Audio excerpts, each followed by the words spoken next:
Welcome to the channel. In this video we're going to take a look through the top 5 picks, my top 5 picks, top trumps from the Dark Angels Index release. Thanks to Games Workshop for sending through the indexes to me so I can have a good look at them and make this video. So of course we're going to start off with Lionel Johnson, Primarch of the Dark Angels. He moves 10, he's got a toughness of 9 now with a 2-up save and 10 wounds. But that's not what really stands out. What really stands out is the 3+ invulnerable save in the bottom right corner. 10 wounds, toughness 9, 3+ invulnerable save. He's got deep strike and fights first. So charging units count as fight first unit, but if he doesn't charge, he's still got fights first. If you've got multiple units that fight first, you always start with the defending player first. But at least he's always going to get a chance to swing his sword 9 times out of 10 before anyone else does.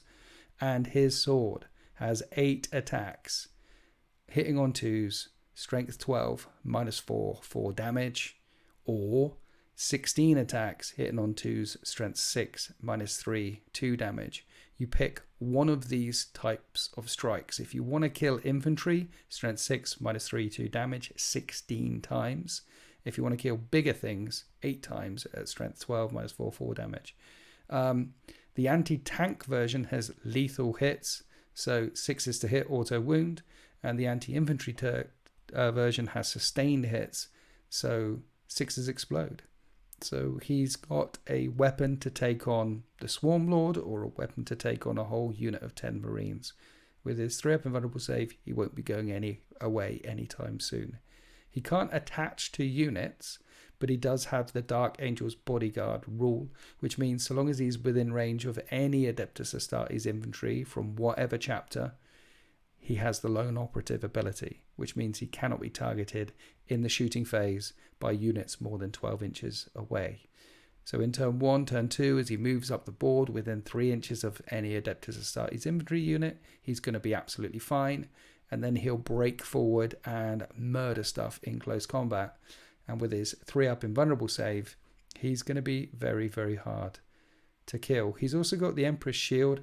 Each time an attack targets this model, -1 to the wound roll. Toughness 9, -1 to wound. In addition, each time a melee attack is allocated to this model, an unmodified saving throw of 6. If you make an unmodified saving throw of 6, the attacking unit suffers 1 mortal wound after it's finished making its attacks. He's going to be very hard to kill. He has got some little shooting attacks, but you're not taking him for the shooting attacks. You're also taking him to buff other units around him. And again, these buff any Adeptus Astartes, not just Dark Angels. He's got the Primarch of the First Legion ability. So in your command phase, you select one of the Primarch of the First Legion abilities, one of these 3, and it lasts until your next command phase. One of them gives you a 4-up save, 4-up feel no pain to mortal wounds. One of them allows you to add 1 to the hit roll to any unit within 6 inches of him. And the last one is all secrets are revealed. Once per turn, if your opponent targets a unit from their army with a stratagem within 12 inches of him, you can gain a CP. So your opponent is doing a command point reroll, or your opponent is doing a heroic intervention, or your opponent is doing something to try and actually take down Lionel Johnson. And if that's within 12 inches of him, you gain a CP. It's only once per turn though. You're not going to do it every single time they spend that stratagem, but it is a free CP. But in addition, that enemy unit has to take a battle shock test, the one that your opponent is trying to spend a CP on. And if they fail that battle shock test, not only are they battle shocked, but the effects of the stratagem are not resolved, and that stratagem still counts as having been used.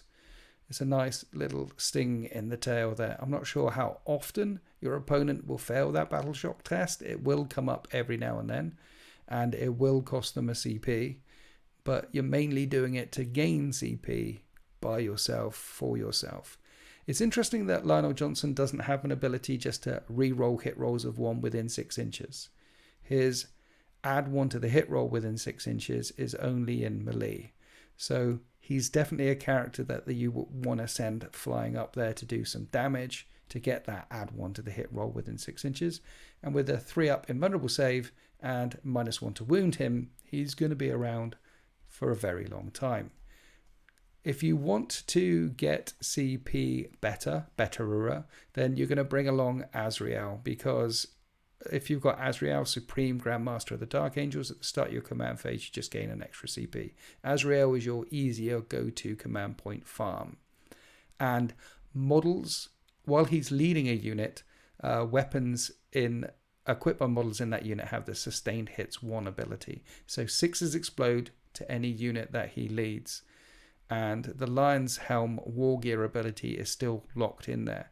Previously, the Lion's Helm would give every Dark Angels unit within 6 inches of him a 4+ invulnerable save, but now the Lion's Helm will only affect the unit that he's leading and give that unit a 4+ invulnerable save, but the unit that he's leading, as well as getting a 4+ invulnerable save, gets sustained hits 1. That's in close combat and shooting, so 6s explode when they roll a hit. He can lead intercessors and assault intercessors. You might put him with one of them. He can lead Blade Guard. You're probably not putting him in Blade Guard because they already have a 4+ invulnerable save. The one thing that really stands out to me is he can also be put in Infernus, Hellblasters and Stern Guard squads. And I think putting him in a Hellblaster squad sounds very Dark Angels to me. Dark Angels love their plasma. So him in a full unit of Hellblasters with a 4+ invulnerable save, 6s exploding with those Hellblasters when they shoot, gaining a CP every time because you've got Azrael. That's a beautiful thing. Normally you get 10 CP in a game of Warhammer 40k 10th edition because you gain a CP in every single command phase, and there's 10 command phases during the course of a game. But Azrael will allow you to get up to 15 if he's alive by the end. If you've got Lionel Johnson as well, then potentially you could be raking in many, many more CP than your opponent.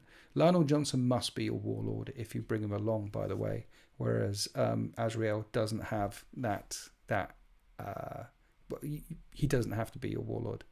The Lion's Wrath, his ranged weapon, is a permanently overcooked plasma gun now. 2 shots at 24-inch range, 3 shots at 12-inch range. And the Sword of Secrets, 6 attacks, strength 6, -4, 2 damage. I like the -4. So at 6 attacks, strength 6, -4, 2 damage, he's killing most infantry he comes in contact with. It has got devastating wounds as well, so 6 is to wound. Those 2 damage will become 2 mortal wounds instead. He's good. He's a great buffing character, just like the Lion. Another great buffing character is Samael, because Samael can join a unit and that unit can shoot and charge in the turn in which it advanced. Grand Master of the Ravenwing. He can join a bike squad, an outrider squad, Ravenwing Black Knights, or a Ravenwing command squad. So if you want your Black Knights or your command squad to gain advance and charge, or shoot advance and charge, then you bring along Samael. Samael's also got a lovely ability, which is every time a unit that is in engagement range of him is selected to fall back, they have to take desperate escape tests. Desperate escape tests are on a 1-2 for each model. So you have to roll for the sergeants, or you have to roll for the banner bearer, or you have to roll for the captain that's leading that squad. But you roll a dice for every model, and on a 1-2 that model is destroyed. So not only can he advance and charge and catch you with a unit of bikers, then once he's locked you, if that opponent wants to fall back, they're going to lose a third of their models with that desperate escape tests. If that unit is also battle shocked, then it's -1 to the desperate escape test. So on a 1-2-3, they're losing models. He's only got a 3-up save, but he is toughness 5 with 7 wounds and a 4+ invulnerable save. And again, you're going to have him leading a unit, buried in a unit. And his sword is almost as good as Azrael's. It's basically the same stat, but AP -3 instead of AP -4. But it has got sustained hits too. So 6 attacks with sustained hits too is 6s to hit explode twice. So he's likely to get more hits in because those 6 attacks, one of them is going to be a 6, right? Which will get you 2 extra hits at strength 6, -3, 2 damage. He's still got a mastercrafted plasma cannon, his plasma cannon underneath, which is blast and permanently overcooked at strength 8, -3, 2 damage. It doesn't get hot. and his Storm Bolter. But he's nice in close combat. He's nice shooting. Advance and charge. Did I mention the advance and charge?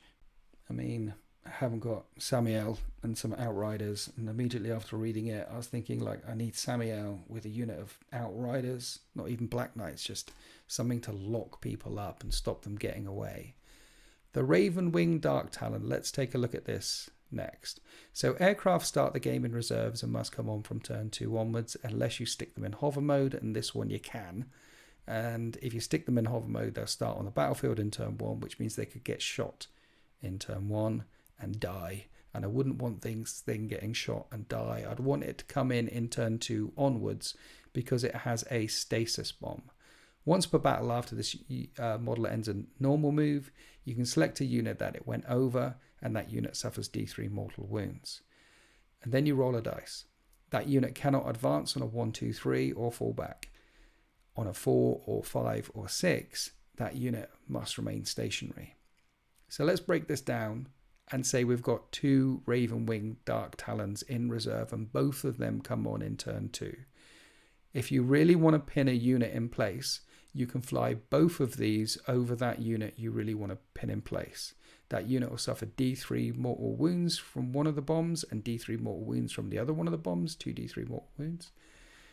And then you roll a dice, and a 4, 5, 6, that unit must remain stationary in your opponent's next movement phase. You've got a 50-50 chance of doing it on a 4, 5 or 6, but if you're flying over the top with 2 Ravenwing Dark Talons, you're doubling your chances. Anything that allows you to pin, stop, affect your opponent's movement phase is very powerful in games of Warhammer 40k. Movement wins you games. Movement allows you to get onto objectives, to fall back, to regroup. Movement is the only phase in which you normally have 100% control over. In the fight phase, in the charge phase, you could fail charges on a dice roll. In the fight or shooting phase, you could fail to hit or fail to wound with dice rolling. But in the movement phase, it's your turn to get your strategic genius on and think, right, okay, I'm in full control of what I can do and where I can move and how I can set things up for the next turn, or how I can respond to how my opponent is fighting. Stasis bombs, pinning in units of place on a 4, 5, 6 is uber powerful. And even if you roll a 1, 2 or 3, it means that unit cannot advance or cannot fall back in your opponent's next movement phase. And the stasis bomb, you'll notice it doesn't say anything about not dropping it on units in engagement range. So you could fly over and drop it on a squad that is in engagement range and fighting one of your squads on the battlefield. Select one enemy unit it moved over. That unit suffers D3 mortal wounds, so you could stop them falling back. The Rift Cannon itself isn't too bad either. It's only 18-inch range, but you're flying around, you're an aircraft, and it's D3 plus 1 attacks with the blast rule, so that can be 2 attacks, it could be 5, it could be 6, it could be 7, depending on the size of the unit. At strength 16, minus 4, 3 damage. I like it. The Hurricane Bolters aren't as beef as they used to be, but what is better is Ravenwing Dark Talons now have a flat 5+ invulnerable save. So toughness 8 with 11 wounds and a 5 up invulnerable save, it might be floating around across the battle grid for a good couple of turns. You'll zip them on, you'll bomb the crap out of stuff, and then you'll move around shooting things with your strength 16, minus 4, 3 damage, Rift Cannons. I like it. Deathwing Knights. 4 wound Terminators with a 4 up invulnerable save. Toughness 5, 4 wounds. Most Terminators in this edition have 3 wounds. This is Death Guard level of toughness. 4 wound Terminators, and if you'll see in the top right corner in a circle, each time an attack is allocated to a model in this unit, subtract 1 from the damage characteristic of that attack. So they've got the old school disgustingly resilient. These guys are better than 9th edition Blightlord Terminators, and if there's anyone out there who fought against Blightlord Terminators with toughness 5 and minus 1 damage, you'll know what I'm talking about, because these are toughness 5 with minus 1 damage with 4 wounds, not 3 wounds. They've got that Watcher in the Dark rule, so you can, once per battle you can give them a 4 up feel no pain to mortal wounds, and then they've got their weapons.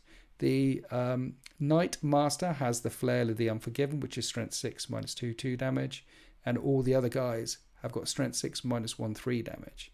Now, strength 6 isn't as good as the hammers. As there used to be hammers. There used to be strength 8 minus 2 3 damage. But strength 6 minus 1 2 damage is what hammers are at now. Thunder hammers, regular thunder hammers, are strength 6 minus 1 2 damage. So their Maces of Absolution at strength 6 minus 1 3 damage. They've got better thunder hammers. These guys are hopefully killing Terminators, and if not, just locking them up with 4 wounds. And every time an attack is allocated to this model, -1 to the damage, regardless of whether it's shooting or close combat. I like them. I need to get me some of these. Anyway, those are my top 5 picks from the Dark Angels Index. That definitely got some shenanigans in there. I hope you enjoyed this video. Happy wargaming.